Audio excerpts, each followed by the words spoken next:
Good morning, everyone. Welcome. I'll remind everyone that we are doing this meeting today in a meeting format, so you should have access to all of your camera tools and be able to chime in the discussion. That's really what we're hoping for. So this will be a little unlike a typical monthly TPA meeting. Again, we really want to engage everyone. So we're letting folks into the room. People are arriving as we speak. We'll encourage everybody to put your camera on. We're going to quickly go through some preliminaries and get right to the heart of the matter and talk a lot about supports coordination and the pending and current requirements for performance-based contracting. So I want to thank all of you for joining us today. We look forward to a really good session. We do encourage all your participation. We know some folks are probably here to learn. I will say right up front that we have not just sports coordination organizations. I know we have family members, individuals, providers, administrative entities, family members, and just participants and stakeholders across the board, because this is a really important thing. So as far as what we do want to try to cover today, we just want to bring our community together. We really want to promote a collective understanding and readiness for something that is really already moving forward very rapidly. The timeline is very aggressive. We want to share the most current updates and resources from ODP so you're aware where to find information if you're coming here today and this is still somewhat new to you. We would really like to provide a space for our supports coordination organizations to voice their initial impressions of what's been going on, feedback, any concerns, and we want really all of you that will be affected by this, whether you're directly involved in the implementation or you just have a question or concern, to really feel free to provide your input today. We certainly want to hear different perspectives, certainly of those individuals, families. I know many providers have registered for this session today as well. And ultimately, we want to focus on practical strategies for success. And I'll say right up front that our hope and expectation is that you do find everything useful, valuable to you today, and that there's a possibility of moving forward with some regular roundtable discussions as particularly supports coordination organizations put together the pieces to succeed. We certainly want to be able to provide a platform for that. So you can think about that in advance. We'll ask you about that. We do have some poll questions that just kind of gauge where folks are and what you're thinking right now. But we'll also ask you if you think that the session was worthwhile for you and if you might be interested in participating in a future one as well. So to just sort of let everybody know where you can find resources, we're not going to take a lot of time this morning to really go through what they are. You can start with our TPA Learn page. We do have a link directly. This is just a screenshot, but if you scroll down, all the pertinent communications are right below that performance-based contracting resource center. So you can just one by one tick off everything that's come out on performance-based contracting for supports coordination and residential. And I will ask, since we are in meeting format, if you're able to mute your microphone while others are speaking, we would greatly appreciate that. And then if you see the new ODP performance-based contracting logo, I believe it's new to me. I've seen it recently. That on our website is a link, and that will take you directly to my ODP. And again, most of you probably have my ODP accounts. I think this is all public facing, but the button in the middle, you can go there and you can see recordings of the most recent webinars, including earlier this week. So anything that you've missed, this is a great place. Again, our site takes you here. Our site captures a lot of this content just around performance-based contracting for both residential and new announcements and everything. But we just want to make sure that you're aware of where you can educate yourselves or distribute this information across your organizations. So I want to really extend special thanks today to our facilitators and hosts. That's Kate Barton from Service Coordination Unlimited, Ashley Hirschberger from Center for Community Resources, Leslie Levkulich from Family Links. And I also want to extend gratitude to everybody who's joined the session today. We really did open it up very deliberately to people across the state. We encourage non-members. We just wanted to make sure as many folks as we can get in the room today as we can are able to participate with us. So again, we really look forward to your discussion with us today. So I am going to bring in Kate, Ashley, Leslie, let you guys introduce yourselves, give your perspectives on where we would like to go today. We have a couple of poll questions. I'm just going to go to this first slide, and then I can open this poll whenever you folks like. But again, Kate, Ashley, Leslie, welcome, and thanks for being here today. Good morning, Patrick, and good morning, everyone. Thank you for all joining. I think this is a really important opportunity for us to get together. You know, we're not around the table, but we are. We need to be all on the same page and support each other through this change that we're coming through. And Patrick and Nancy Murray have prepared some great guidance for us to shape our conversation today. So I'm looking forward to that.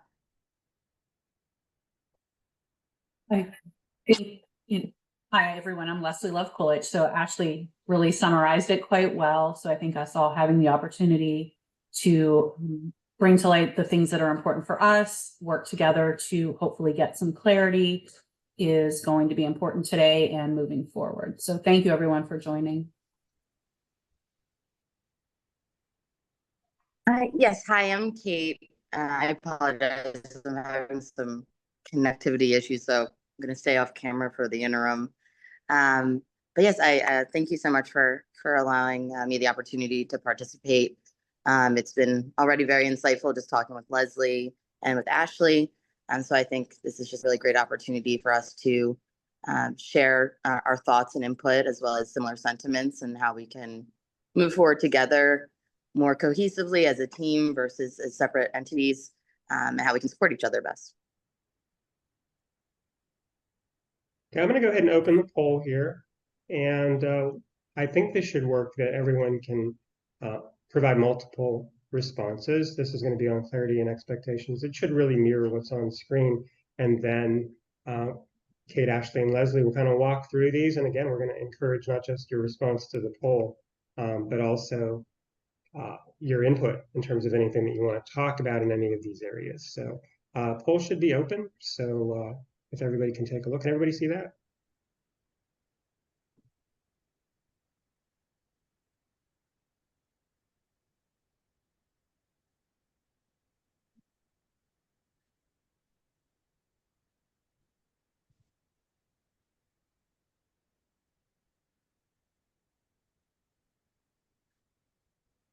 Okay, we'll give everybody a couple more minutes. We've got a lot of responses coming in. I want to also extend my thanks to Chad Hilliard, who's helping us today. Craig Douglas can't join us for this meeting. So Chad, thank you for being there. And Nancy Murray also helping out in the background with me today. So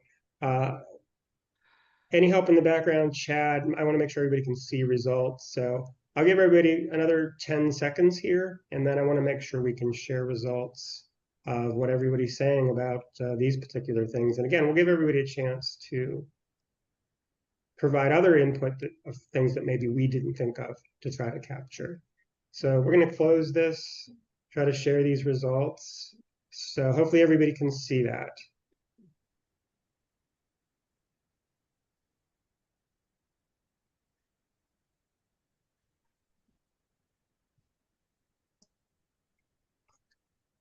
Okay, can everyone see the poll results? Hopefully. Okay. Yes, we can see them. Okay. So 2, 4. Pretty even distribution, it looks like.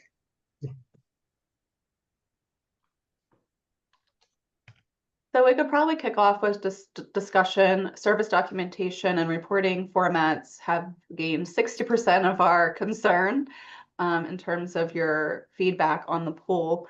So when we're talking about service documentation and reporting, does anybody want to share their concerns first?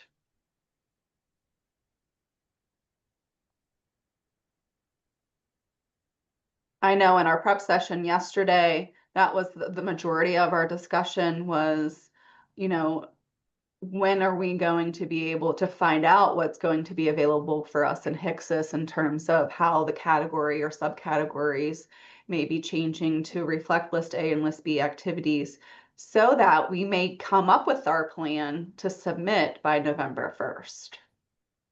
And then the reporting formats are also a concern because there's nothing available to us now across the board, and we're all, you know, reinventing the wheel on our own. And And then probably, hopefully, we'll anticipate ECM helping us in the future. But again, until then, we're reinventing the wheel to try to complete those activities. I think just hearing if anyone can share what they're doing to prepare for that. How are you gathering your information? How are you getting your data? What are you doing to put it together to submit or to at least plan for your SCO?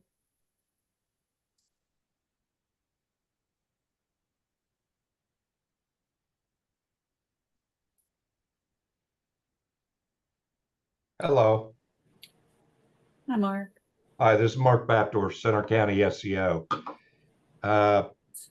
In the absence of specific guidance from ODP, we have created a tracking form to capture monthly data, the classic column A, column B.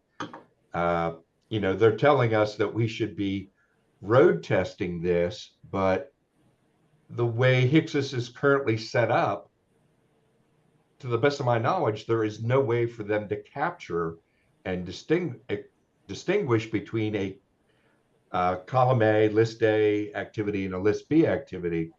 So we're really shooting in the dark here, but you look at the calendar and time is really ticking down, and July 1st, 2026 seems a long way off, but it's not. And for us to establish, a workflow and the tracking of this data, we've simply created our own tracking form. But how the heck they're going to bill it in HCSIS, I have no idea. Have you shared that with the SCs? Have they used it in real time that you can speak to? I just created it this week, gave it to our 2 SC supervisors. We're a really small SCO. There's only 10 of us total. So we're going to select 2 SCs to road test this, put it through its paces, solicit input from them because we have some pretty creative people here, see if they can come up with their own tracking form, and then offer 2 to 3 different tracking forms that folks may select from. Great, thank you. Hi, this is. Oh, I'm sorry. Go ahead. That's okay. This is Amy Harris from SAM. We have not gone through anything yet around list A or list B activities with any of our staff. But what we did do so far is we extracted the service note review extract reports for all of our locations for last fiscal year. And what we're trying to do is just figure out how much we're billing per person, that finding the aggregate average for last fiscal year and trying to compare what we made last fiscal year to what it would be with the new rate to kind of see where we would be starting from. So we're still kind of in the early stages of that.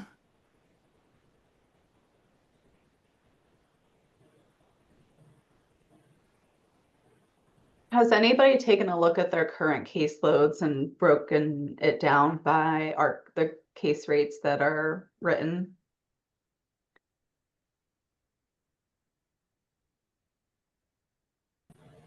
Did you say break it down by case rates? Yeah, so like Consolidated Community Living, or have the payment, have you looked at what your caseload totals would be monetarily?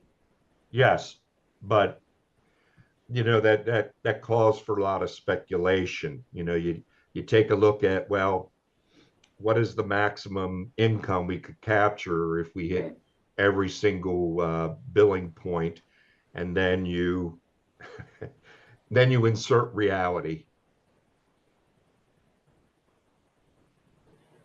Yeah, the same. I mean, we're assuming as we're looking at this, that we met list A and list B, the list A, list B activities, just as if it was best case scenario. Mm-hmm.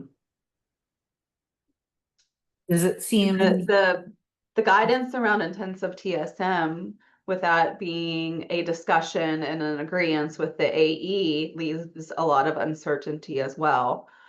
for us to be able to say come July, these are intensive individuals that will get that rate starting July 1, or is that rate starting, October once we have that 3-month look back time? Yeah, I actually have that on my list for the open office hours. Like, how is that process actually going to work? Like, especially for larger SCOs, larger AEs, like, are we legitimately going with a list of people? I don't understand what they're expecting that process to look like. I think that's a pretty universal concern in conjunction with, having that 3-month period until you can really determine if that person is on track. And if we project that they are and they're not, that's going to have implications on, our perceived budget and what we're going to hit. And I know that we also, in our meeting yesterday, kind of in preparation for this, discussed the fact as well, and I'm not quite sure how often other entities are billing, but because we have to hit certain criteria in list A and list B for certain participants, we're not going to be able to bill until the last day of the month in case one of those items from list A or list B doesn't occur until the end of the month. And it's pretty hard to keep on track with that with all of your staff as to what they might be inputting. Things pop up that we don't anticipate. Yeah, even with the standard TSM, like, is the expectation then, like, by the second monitoring or contact, like, we're really not billing for 180 days? Or, like, what is the expectation? Like, it doesn't make sense to me. And I think that also prompts a good question too. We might have participants who start as non-intensive, but let's say they're getting on waiver or transitioning. Is that going to allow for us to then move into intensive ongoing? Or if we've already hit those 2 payments, how is that going to, be enforced, or what's going to be the process behind that? Yeah, that's a really good point.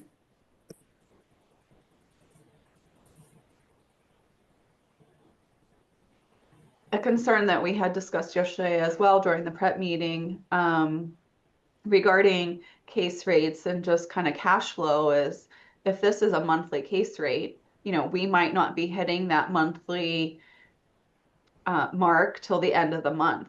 Some of us are used to billing twice a month. So the cash flow in the beginning is and could be a big concern for some of us. We also, I know, were concerned, like, when it's still going to be hard because you have the base bill that you still have to do the 15-minute increments. So you have, so that's going to be confusing. But then we didn't know if people who are in ICFs or get the CMS waivers, that are they also considered base funded as well, because we put them on the base bill. So there's a lot of questions about how that's going to work as well.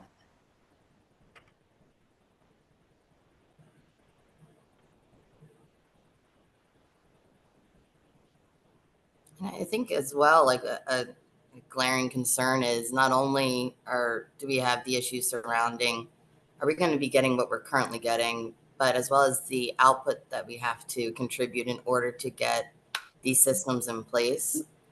This is shifting, a significant amount of, puzzle pieces for agencies, and requiring us to call in additional staff or, dedicate certain staff to certain activities, which shifts their other responsibilities onto someone else, or, rehiring. And that's not being supplemented. And not only that, based off the projections, it seems like almost universally we're determining that it looks like we would be losing money with this system. So I think that's, a concern, and one that makes sense. And, we want everyone to stay afloat as well during this process, and not to lose any SEOs in the process. Well, Ashley and Kate, Leslie, if I could just break in for a minute, one of the issues that we're starting to hear more and more from families is their concern with, are they going to be able to still have the same support coordinator? And again, this is something that a lot of families haven't even heard about yet, families and individuals. So this is a huge concern for SCOs and support coordinators. But as we all talked about yesterday, there are 57,000 individuals with IDA in Pennsylvania, all of whom have a support coordinator. We're talking about a huge group of people.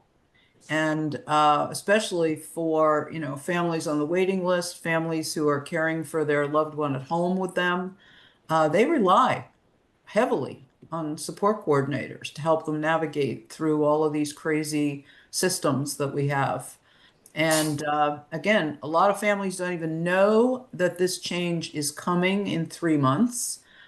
For those that are hearing something about it, ODP really has not put out much information at all yet for families. So they're beginning to worry because they know a change is coming and they don't know what it is.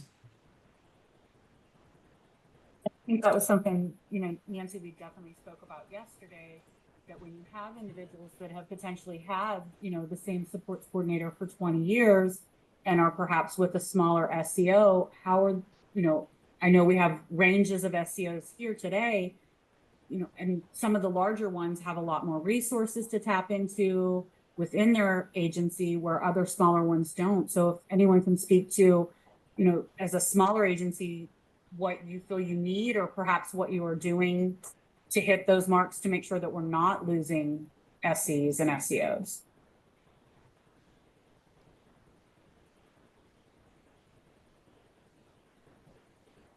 I mean, I can definitely speak to that. We're a smaller entity as it relates to ODP. It's just one of our newer programs, so we're under 300 participants. And the concern is we don't have the extra funds to be able to outsource certain tasks and acquire certain tools just because it's monetarily infeasible. And in addition to that, with having to do everything in-house and primarily within the department, that's increasing the responsibilities and duties of our current staff. And then if we're also having to offset the anticipated deficit that we would be in, caseloads would inevitably have to increase. And the whole purpose behind this process and performance-based is to be more person-centered. But you're eliminating our time to work, not necessarily efficiently, but we're losing time. And the only way to really be person-centered is to dedicate time to your participants and not feel spread thin. So it's, it's a catch-22 in that we can't have it both ways. So trying to find somewhere in between without compromising one, our finances, or two, our quality is really hard to balance. So we've had to restructure our entire department in the last few weeks, dedicating certain staff to certain pieces of performance-based, shifting a program manager into a quality and compliance manager position, which then changes everything else in the department, obviously. So it's definitely, I think, trial and error until we get some clarity. I would agree. This is Sarah from Staunton Clinic. Nancy, I agree with you. I am worried about how this is going to impact more of our time with our individuals because we are making such a shift. If we've already hit the 2 for the TSM, then how much more time do we give them? Because we have already reached the billable for that. And obviously those are the ones who kind of need us the most because they don't have a lot of other supports. And they talk about stabilization of SCs. Really, this is a lot more work to keep track of. Did you do A? Did you do B? Oh, I did three Bs, but not an A. This is just such a huge shift in the way of thinking for SCs that it is taken away from the person-centeredness of, hey, I just need to do this task because this is what is needed to be done for this person. And then, I mean, we're recreating the wheel here, so we don't even really know what we're trying to hit. And then to train the SEs on this, there's just not enough time to do it. Um, we're going to have SE turnover because it is just going to be too big of an overtaking. You know, on the surface, it appears simpler. Pick one task, column A, two tasks, column B. But what happens when you get to the end of the month and you realize that your second task is not applicable? Or the individual is sick and, you know, the 27th of the month was the only day they could hold the ISP meeting. You know, if you're talking about a team of 4 or 5 individuals, you know, including providers, family, 4 or 5 schedules is not unheard of, not at all. And on the surface, it seems simpler, but we need to remember that this billing is all or nothing. You get it all or you get zero. Whereas with the units, you know, you accumulate 12, 15 units, you've pretty much surpassed the monthly fee that they're offering. Well, we have plenty of individuals who might pull down 30 or 40 units in a month, depending upon the complexity of their ISP, how big their team is, medical issues. And, you know, it's a bit like back in college teaching to the test. And I've had a couple of people say this, well, you know, I've hit the 2 tasks, I'm done with the person for the month. And, you know, under the units, it's like, you know, we would obviously encourage staff to, you know, do more billing, but this is difficult to digest.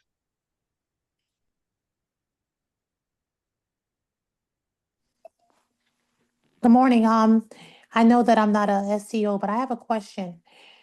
Has anybody thought about putting a committee together for the SEOs and putting a committee together for the residential programs so that we can develop a program that will be for everybody to use, as opposed to everybody trying to reinvent the wheel themselves?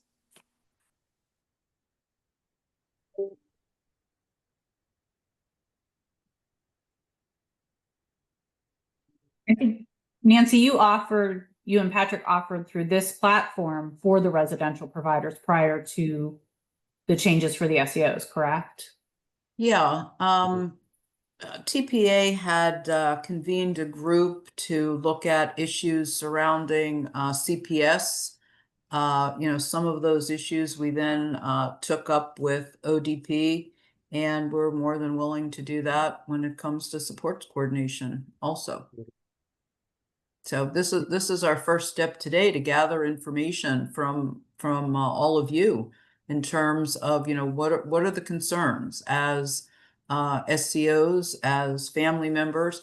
And I'd love to hear from a provider or an AE. And I see some of you here today. Before I call on you, you better speak up. Well, this is, I was just, Frank made a good point in the chat too. You know, we're serving a list. We are not serving a person. Right. What we're coming to. And I don't know if everyone saw his comment, but again, we're picking out of list A and list B to make sure we hit a specific task. We're not just working with the person and then billing after the fact. Right. Yeah, and continue to put your questions and concerns in the chat also. But any providers on the call today, what are you starting to, as you hear all this, what are And you Nancy, I just beginning want to to circle think? back, please, if I can, before just whoever's been asking that original question, you're on iPhone too. I don't know if you can see us or enter into the chat, but if you have anything that you want to tell us about your unique perspective or what exactly you'd be looking for in your request for committee, as Nancy says, you know, we're hopeful that we can be a platform for whatever needs to happen to advance this. And this first part of the discussion is certainly about getting policy clarity. So we know there's a meeting this afternoon directly with ODP. We intend to follow up directly with ODP to sort of share your feedback generally on this particular discussion point, where we want to see gaps get closed and some of the things that you're raising. And of course, you're raising very practical issues. It's kind of the next segment, which we should probably try to get into pretty soon just to allow enough time. But I have a feeling there's going to be a lot of overlap because a lot of you are already talking about sort of your practical considerations and what you see as the main inhibitors. But I'm sorry if the person who was on the phone was chiming in, if you want to tell us a little bit more. Yeah, so this is Veronica Jarvis from New Direction. What's next? I'm a provider. So what's happening is with the same concerns y'all have as the SEO level, we're having as a provider level because we were told to put these performance evaluations together, finding out there was only one company that was able to get through it the way that it was expected to go through with no no discussion, no resources. Everybody was trying to put the plan. And I think with small agencies as myself, when we put a lot of money into this implement, we're supposed to have this level of staff and this level of staff, trained and this and that, and we have to do all this stuff. But like you said, there's nobody saying anything about where this money's come, but it's an expectation. And the plan of getting it done is not being regulated by anybody. We all have to figure it out individually. But I think that, I used to work for the Autism Task Force at the Lehigh County as a supervisor, and I ran the meetings. Like we got together as a task. We did it and we put it together. We put plans together and we brought it together as a committee. And then we outserted it for everybody to support it and agree upon it. And I think that would help if we had some type of thing where we can come up with a plan that will work for ODP, work for the state of Pennsylvania, work for the medical insurers, the SEOs, and the AEs, that we all can be on one plan and then we all can follow it. This way, we all, know what to do, which with expectations as far as performance. Veronica, thank you. And I certainly want to leave this up to the group to sort of vote at the end. As I mentioned at the outset, we want to hear from you and want to hear from everybody, but so that it's really, again, all of you deciding like that would be helpful. That sounds very helpful to me. I know a lot of the things that we participate in at stakeholder meetings, the ISAC is a couple of large stakeholder group, but only meets once every couple of months. And it's hard to have, as you're describing, real kind of work group sessions to dig into issues collectively. So I'll say absolutely again, from TPA's perspective, if that's what members, non-members, people across the state want, we're happy to provide that. So I'm going to stop sharing this unless Ashley, Kate, Leslie, if you want to keep this up, if there's anything on here you want to kind of wrap up on. I know we've heard a lot around the edges of case rates and the stabilization payments a little bit. We just want to make sure from a policy standpoint that seems clear. I'm hearing it across the board, I think yesterday and for some of this discussion today, feels pretty insufficient when you kind of combine the operational side of now the way you have to do business to what this new model looks like. So, I've taken notes there, but anything you want to wrap up on, and then I'm happy to launch the next poll question whenever you guys would like me to do that. I think it's just, sharing the sentiment that it's maybe not necessarily fixing a problem, it's just shifting what the problem is in terms of between units and now this process. So not sure it's necessarily solution based, and trying to figure out maybe a way to adapt it, kind of like, the woman who just spoke, and maybe there's something else that we can propose or adapt in a way that would be functional. But just, I think we're all kind of on the same page with that. Yeah, I definitely agree. And I think Frank's statement in the comments, we understand there's a reasoning behind performance-based contracting and the need to improve our quality. However, billing and payment changes may be too much for everything happening. I know it's not all at the same time. They're giving us 6 months to figure it out, but we still have to have the plan now. So I think we might be ready for the second poll question.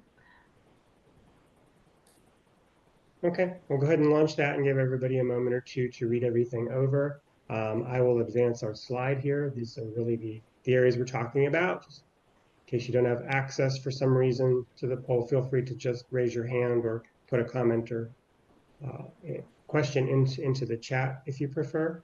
But we'll give everybody a moment or two. And again, you can kind of view these on screen if it makes it a little easier for you to kind of try to capture what we're looking for. Again, first question, more policy oriented, this trying to look into exactly resource and operational challenges that you at your individual organizations have concerns about or might already be experiencing.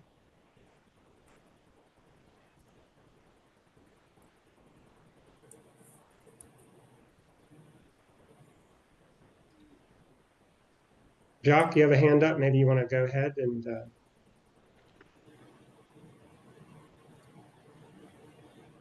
think you're muted. Sorry about that. Don't know if I even should be here. I'm here as a parent. I got the email from you guys because I get other things from you, and my concerns are huge. So a lot of it's a little over my head, and I'm just absorbing it to kind of tell my SC a little bit about what I gleaned. But as a parent, it's and I don't look at I'm old. I'm looking at 70, and my kid's still not out of the house. We still don't have things fixed up. Just switched to a great person, and the thought of losing her is terrifying. She's really on the ball. I know how many times she touches us, and not for hours. I mean, it's a minute and an email and a response, and I don't understand how this is going to affect our maybe 5-year plan to get my daughter settled independently and stuff. And it's just very frightening to hear all this and feel that it's very rushed, feel that it's not been thought through, the ramifications to the clients, or I don't know what you want to call them, is not being thought of. And it's really more than unsettling. And it's Jack. I know I spell my name weird. It's from Jacqueline. It's Jackie. Thank you. sorry about that. No, you're fine. Thank you for speaking out. I just Appreciate your hope perspective. I'm not supposed to be here, but thank you. Jackie, no, not at all. We absolutely wanted everybody who had an interest in this, and we appreciate hearing from you. Thank you. I'm going to end our poll and share the results.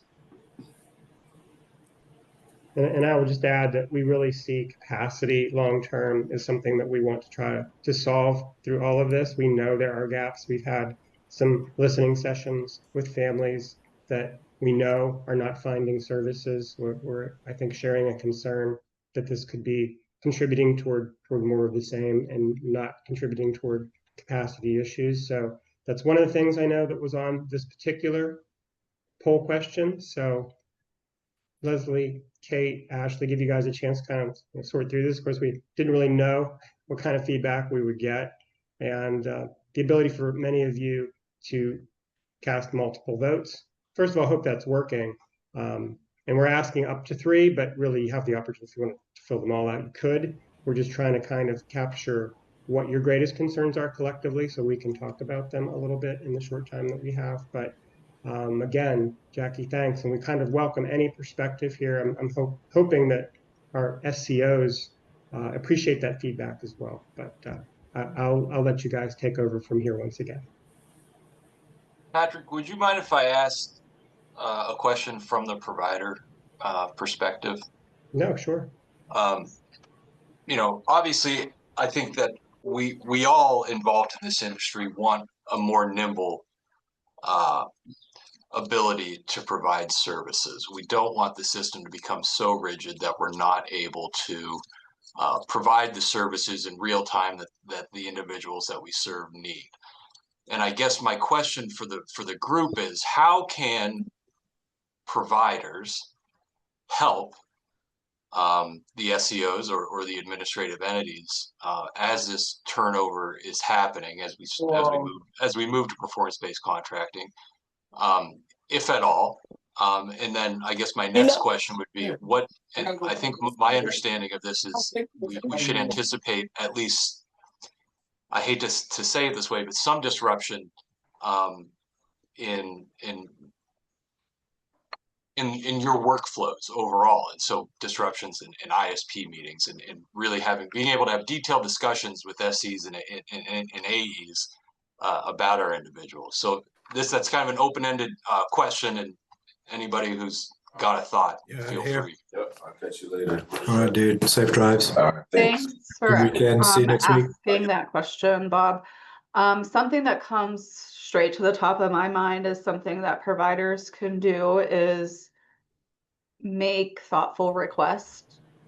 I know as the SEO director here at Center for Community Resources, SCs are going out multiple times doing critical revisions to request billing and changes on the provider end of things. So if we're doing that twice a month or, whenever that is requested for correction, that will be additional things that the SC has to keep doing that's I don't want to say non-productive because it is, that's our role and our support for you, but that could bog us down.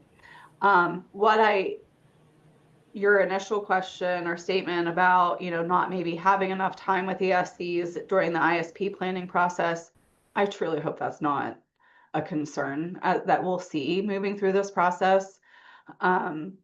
It goes back and forth, right? We're supposed to be more quality focused and person centered in this process. I'm hoping the burden relies on us in the management level to figure out how that works and not put that burden on our staff to say, you could only be at an ISP meeting for 1 hour and then you're out, because then you have other things to do and we are only getting paid this much money. And, we don't want them to feel that burden. I don't believe, especially on, myself speaking. But like you said, or asked, that's the one thing I could think of that providers can do is, when making a request for critical revisions, that those are done accurately and processed appropriately. And so the critical revision meetings now require in-person meetings, right? So you got to schedule with all the various stakeholders. Is that correct? No, I don't believe so across the board. That might be AE specific, if that's something that you're seeing, but no. It requires a signature page completed by the SC for authorization of the team, but that can be conducted virtually. Right. So there needs to be documentation to show, right, that person was agreeable and that the team discussed that change would be made, but there doesn't need to be an in-person meeting to complete that critical revision. Sure. So monitors have an in-person requirement, and then obviously the ISP requires at least the SC and the individual are face-to-face in person. Okay. And I think, to piggyback off of Ashley, one of the important things I think we're going to all have to work on is making sure that the SCs are aware of who the folks are working at the different agencies, just like your staff's going to need to know who the assigned SC is. That's right. So that we can have, a good conversation, be proactive in getting each other the information that we need so that we're not coming to an ISP and having to ask for information, wait for information. I think if we try our best to, keep open communication, have everyone understand, what that meeting needs, what those monitors require, what the SCs require when they come to those, that's going to be important for them. Mm-hmm. Yeah, I think a continued open dialogue across the board between the providers and the SCs is important, right? So that we can understand what are your pain points, how do we help overcome some of your pain points through our own processes, and just make a better environment for everybody. So I appreciate those comments. And I think as much as you rely on the SEO to get those critical revisions completed timely so that you can do your billing part, I would say from an SC standpoint, we equally appreciate, that timely communication so that we can have what we need to get finalized and wrapped up for you as well. Absolutely. Thank you. Yeah, I think that's a great question. And I do think just because time is going to be limited, if, things are adjusting, we have to shift our focus, that eliminating back and forth as much as possible or, wait times around certain things. So perhaps coming up with expectations of this is what we need as an SEO when we get there for the ISP, or we send it to us beforehand. So that way we also have the opportunity to be prepared in advance, and there's not as much need for clarification or discussion around that piece specifically in person. In addition to, just having perhaps certain baseline requirements, like sending out service utilization to the SC, every month or every quarter at minimum, would just be helpful, I think, for our staff at least. And the last piece, which we're encountering more, is the quarterly meetings with providers. That that it's a regulation under ODP that we at least have that, and even if not necessarily in person, that we're perhaps coordinating, if particularly with residential, around monitoring visits so that they can be done in conjunction. So we're not going out potentially every month versus, every, 60 days. It would just save travel time and that back and forth. So just kind of working through those smaller processes that actually end up making a big difference. And so I appreciate those comments on the, and I apologize if I'm asking obvious questions, as I'm not as down in the details on a daily basis. But the unit report, the utilization report, is that coming to you guys like as Excel or Word documents or something like that? Is that how you're getting them, or is there a shared database? So technically we can pull a report from HCSIS that'll show, but it's not always reflective of the most recent. It can take a little bit of time for billing to show up in HCSIS. Mm-hmm. And also if there's a discrepancy, it's easier for the provider to be reviewing and maybe catching those things before, and then that can be corrected instead of us catching it and then having to go back and say, well, there's something off here. But some folks send it over in Excel. I feel like that's the best format for me personally, just because it's, you can edit it and it's clean in that way. And it helps us also be able to use it for math purposes. It calculates things for us. So that's interesting. That's interesting that we aren't confident in the accuracy of what I would call the Bible of the data, which would be HCSIS. So that's, all right, that's a broader system issue, I guess. Yeah, I think it's just sometimes it takes some time to catch up, is like the bigger piece. And it depends on provider billing. If the provider is billing monthly, we are able to see the last paid service date. So we're able to calculate utilization based off of that.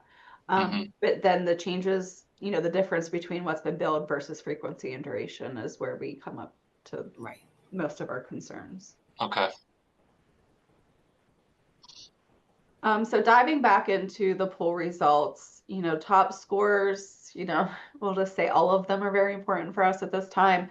Lack of common reporting system, workforce constraints, managing intakes and caseloads, and IT constraints and data systems. Has anybody thought of, developed, care to share any information on some reporting systems or IT or data systems that you found to be helpful?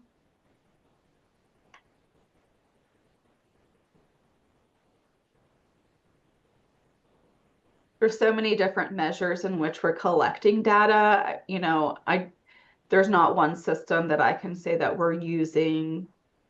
I think what we're finding out systems, HCSIS doesn't talk to anyone but itself. So to try to join systems is where we're seeing it as a little difficult. We have met to talk about a system that we're using here that other departments are using and how we can extract that information, put it into there, look at things like portals for clients. How do we warehouse everything in one set location? But again, we're coming up with, you can pull a HCSIS report for something, but it doesn't automatically connect to any other system. So it still does not eliminate necessarily the need for a person. I think someone had mentioned having to reassign roles. So now, you know, whose role does it become to move that information over into something so that we can extract what we need? And I don't know if anyone else has a system that they're using or that they know can kind of talk to or coordinate with Hixus and pull. I would be very interested in hearing what others are using or plan to use. Hi, Hi, Leslie. Go ahead. Oh, I was just going to say we've also been doing a lot of our data collection and whatnot by hand, which is time confusing and is definitely prone to human error. So we would also like to, you know, implement a system where we can just pull this stuff. And as you said, Hixus doesn't talk to any other system, so it does make it very difficult, you know, at times and very time consuming to obtain this data. So I would be interested myself in, you know, finding this information. Hi, it's Amy from SAM. With past ARPA money, we developed what we call an SC portal, and we extract. We need now the problem though is that you need to have someone to actually do the maintenance of this, but we have a staff that upload all the monitoring reports every week. The incident management reports, you know, any reports that we have access to. We have a portal system for all of our staff. So the monitorings, ISP dates, puns tracking, everything is housed in one location for SCs to be able to navigate that. And then every week, any monitors that are left, any ISP meetings that are due, we have it set to send auto emails to that staff to monitor. And what's nice for this specific situation is that anyone at any of our locations have access to the data, so we can extract it. It's a bigger project. Can you share what that is, what you're using? Sure. We have connected with a developer called Clark and Carter out of Tennessee, and they have helped us with implementing this. Thank you. Sure. I think one of the issues that we're having right now is the tracking of, you know, the behavioral support plan measure. You know, there is no report that you can pull that's going to grab not only the folks that have it as a discrete service, but also residential. So the fact that we're doing hand tracking is mind blowing to me, and trying to do that at such a large scale. I'm just not sure if anyone else has the key to that. I would really love to hear it. I think that's something that we're struggling with. And I think that's very real, because we too are looking, as being a larger SEO, looking at, unfortunately, it kind of being a paper pencil task and having the SCs complete certain checklists, things like that. And then there is a person that will compile it all into one system and then work to extract out what we need as far as those raw numbers. And I think that's putting, and you know, I obviously trust my staff implicitly, but it's putting a lot of faith in reporting accurate information if you have to do it by hand, versus being able to have a system that can pull the data that you need. And with that too, if we were, you know, all to invest in these systems, I've heard that ODP changes things sometimes. So are we investing in something that ultimately is not going to be beneficial if some of these metrics change? Or, you know, are we going to be putting out money that maybe smaller entities do not have in order to satisfy requirements that won't exist? Even just looking at now, it's 3 years versus this was right now. If we would have done all those things to meet that right now requirement, we would have been losing or hemorrhaging money that we didn't need to. So finding a balance between that as well has been challenging. And I think Sarah put a comment in the chat that is very, very accurate and on point. You know, behavioral supports and employment supports change so frequently. So your numbers today will not be your numbers tomorrow a lot of times. And I would think there would have to be, I mean, in HCSIS, the behavioral support section, it's a drop down, it's a drop down box, yes or no. There has to be a mechanism for them to easily, and I know we're not investing any more money into HCSIS, but there has to be an easy mechanism for them to extract that data instead of manually tracking it. I would think. That's one of my questions in this afternoon.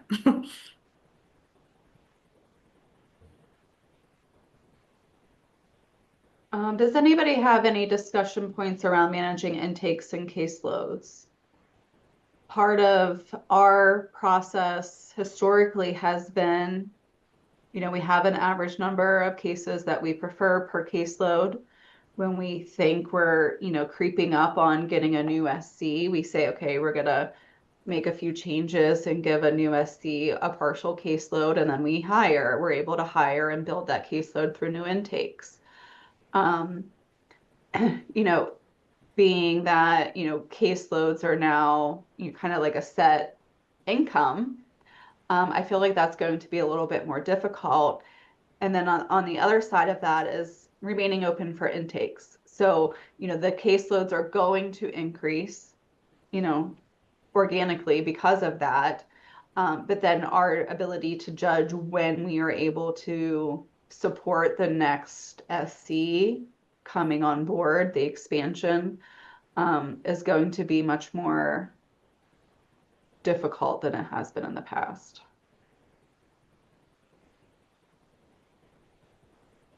I think that's a great point. And we spoke about this yesterday, the different scales of these SEOs. If we were to not take 5 cases because of staffing or, location, and one of the metrics is that you essentially don't refuse cases, that's, 3% of the cases we have, out of the cases we have that we'd be rejecting. But with that too is we can't over inundate our staff because we don't have the capacity to lose anyone.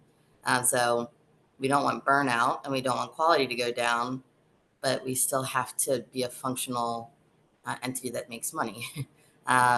So it's like walking a very fine line between how far do you really push your SCs and at what cost to them, the agency, and the participant. Because they go hand in hand. I've used the word self-preservation multiple times in the last couple of years and thinking of like, okay, we could expand, but like we already expanded and we have this many new staff, which is, training and a burden. I don't want to say a burden because that's our job as managers and supervisors, but it's a heavier workload on us to make sure the new SCs are trained and have the support they need to do their job. So, when we're talking about transfers or, maybe another county saying, hey, we're interested in another option for supports coordination, we've had to say not right now because of self-preservation. Like we've been able to do a lot of things and support different counties and more individuals, but there comes to a point where you still have to focus on developing and making sure the staff that you have are settled as a good foundation to continue to grow and move. Well, And we are running very short on time. I'm sorry to cut this discussion short today. I'm going to move to our last slide, or almost last slide. And just as you depart today, I'm going to make a couple remarks and comments. So we just want to ask if the session was helpful, if you don't mind, before you leave, to please give us a moment of your time to kind of answer if this was helpful. I certainly have heard opportunities to communicate directly some of these policy gaps. Thank you for sharing. And also some opportunities of perhaps some resource sharing, that some of these systems that we're talking about, duplication of systems, I would always like to see TPA be in a position to try to make any portion of the IDA community more efficient. So those are just a couple of my own takeaways. Hopefully all of you have them. And I, again, want to particularly thank Kate, Ashley, Leslie. I'll give you the final word here if you want to say anything about today's session, the future, but most importantly, again, I want to thank you for doing this and thank all of you for being here today. So if you can please answer the poll. And again, Kate, Leslie, Ashley, I'll just give you the last word. Thank you, everyone. The good discussion was great. I hope we can get to do this again. Again, thank you. And I think we have a lot of folks on here that probably have a lot of very good information and ideas to offer. So if we do this again, I encourage folks, to speak up, share those ideas. Someone may have the answer for us. Thank you. Yeah, thank you so much for having us. And I found this to be invaluable. So it's good knowing that we're all kind of on the same page and feeling these same, emotions. But knowing that maybe we can kind of figure out pieces of it together. So thank you so much for your input and time.